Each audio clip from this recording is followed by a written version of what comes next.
Well, hey, classic rock guitar friends. Hope you're well. All right then, today we're going to have a look at that simple little blues lick that Joe Walsh does at the very beginning of Funk 49 by the James Gang, right before the main riff kicks in.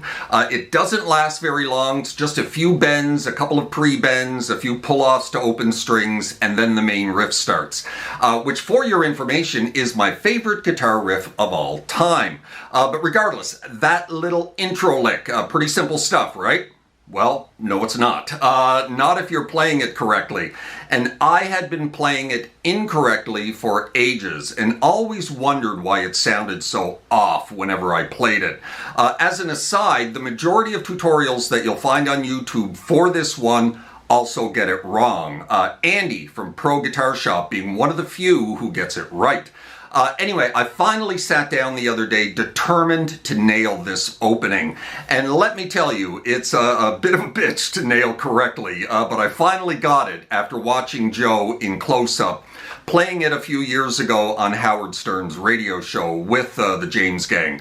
And the secret to nailing this one is all about reverse hybrid picked muted notes. Let me show you what I'm talking about, but first, the lick itself. Let's close in here a little bit. All right, so you all know this.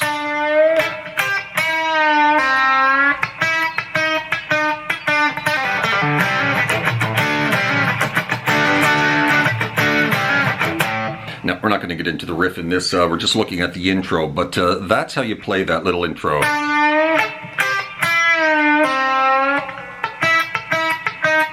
And that's the part that's kind of tricky. So I'm going to show you how it's played. 7th fret, we're in A minor pentatonic. Nice slow bend at the 7th fret. And when you get it up a full step, you're going to choke the note off, and then you're going to grab a muted note, which you're muting with your index finger here, on the high E. Kind of like that. Now we're going to go 8 of the B, take a pre-bend, full step pre-bend at the 7th fret, release it, and then pull it off to 5. And now you're going to take that 5 as soon as you pull off to it and raise it a full step. So, and when you get that up a full step, now you're going to drop your ring finger onto the 7, and it's bent a full step. And now this is the hard part. This is the tricky part, the reverse hybrid picking. I've got my index finger here muting the high E string at the 5th fret, right? So I'm grabbing that with my ring finger of my right hand, and then I'm down picking the bent note that's up a full step. And then I'm dropping that, I'm hitting that G string, that bent G string 4 times, and each time I'm dropping it down a little more. So you're basically dropping it a third each time until you get back to the natural note at 7.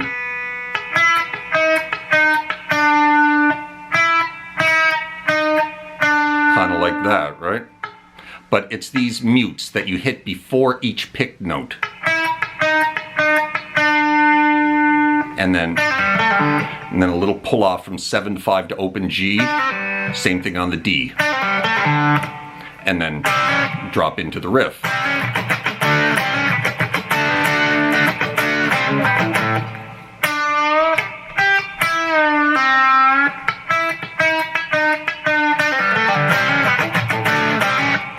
And that's pretty cool, and that's really tricky to get onto your fingers. That right there. Because your instinct, your natural instinct is to hit the bass notes first when you're finger picking or doing any kind of hybrid picking, right? But this is reverse. You're grabbing the mute first before doing those little pull-offs. And that's how you play that one. And I certainly hope you found that helpful. And, you know, we're going to get into the riff of this one. There's lots of tutorials out there for Funk 49. But as it is my favorite guitar riff of all time, I'm going to do my own tutorial for this one. And there's a little solo in the middle as well. And he changes up the riff after the bridge and whatnot. And plays around with it, and we'll get into all that stuff during my tutorial for this one. But that is how you play the little lead-in.